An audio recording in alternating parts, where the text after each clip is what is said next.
Hey folks, welcome back. In this video we're going to go over 4 worked examples to show you how to do problems involving the kinetic energy of an ejected electron.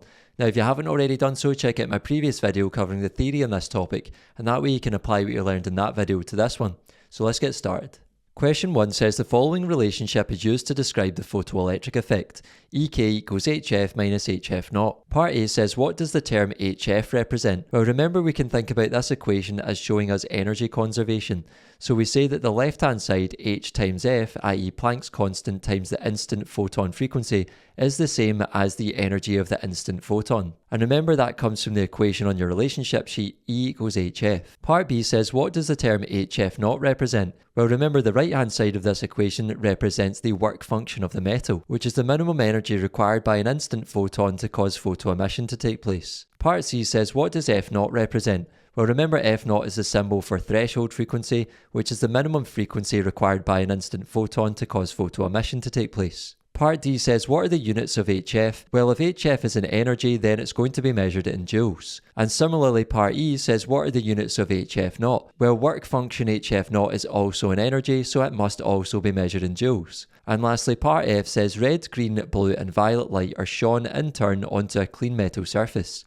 It is found that only one of these 4 colours of light is able to eject photoelectrons from the metal surface. Which one is it? Justify your answer. Well, we could say that it's going to be violet light, and that's because it has the highest frequency and therefore the instant photons of this light will have the highest energy. And that comes from this term here in part A, E equals HF, the energy of the instant photon. So because F is greatest for the violet light, then H times F will be greatest, so therefore the energy of the violet photons will be greatest and most likely to cause the photoemission to take place.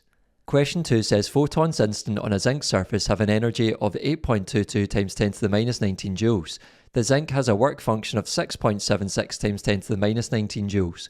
State the maximum kinetic energy of photoelectrons emitted from the zinc surface. Well, here we need our equation for the maximum kinetic energy from the relationship sheet, which is EK equals HF minus HF naught. And remember each of these 3 terms has a different meaning, so we can say that EK is the maximum kinetic energy of the emitted photoelectrons, the term HF is the energy of the instant photons, and the term HF naught is the work function of the metal. So notice how the question here says to state the maximum kinetic energy, not calculate. So state suggests that we don't have to do too much work here. So writing down what we know from the question, we're trying to find EK, the maximum kinetic energy. We know that HF, which is the energy of the instant photons given in the question, is 8.22 times 10 to the minus 19 joules. And we know the work function HF naught from the question is 6.76 times 10 to the minus 19 joules. So writing down this equation again, we have EK equals HF minus HF naught.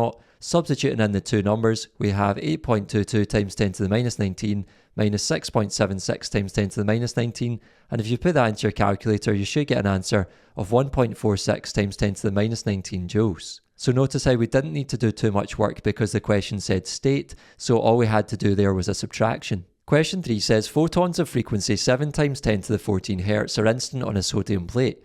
The work function of sodium is 3.6 times 10 to the minus 19 joules.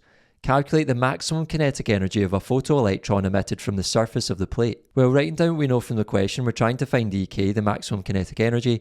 We know that H Planck's constant is 6.63 times 10 to the minus 34 joule seconds from the datasheet. The frequency F of the instant photons is 7 times 10 to the 14 Hz, and the work function of the metal HF naught is equal to 3.6 times 10 to the minus 19 joules. So writing down our equation, we have EK equals HF minus HF naught, and substituting in the numbers gives 6.63 times 10 to the minus 34 times 7 times 10 to the 14 minus the work function of 3.6 times 10 to the minus 19, and putting that into your calculator, doing this term first and then subtracting this term should give you an answer of 1.0 times 10 to the minus 19 joules.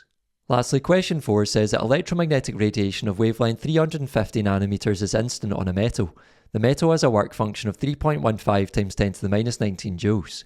Calculate the maximum kinetic energy of each photoelectron emitted from the metal. Well, writing down what we know from the question, we're trying to find EK, the maximum kinetic energy. We know that Planck's constant H is 6.63 times 10 to the minus 34 joule seconds from the datasheet. The speed of light in a vacuum C is 3 times 10 to the 8 meters per second, and the wavelength we're given here, lambda, is 350 nanometers. But remember, we need to convert that into meters to use it in a question.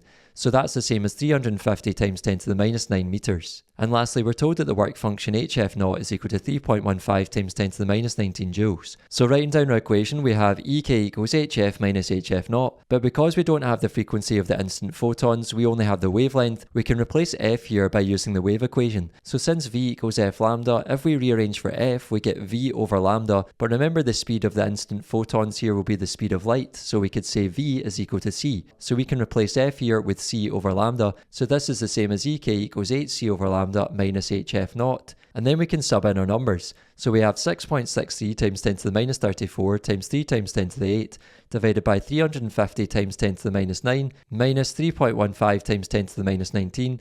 And if you put that into your calculator, you should get an answer of 2.5 times 10 to the minus 19 joules.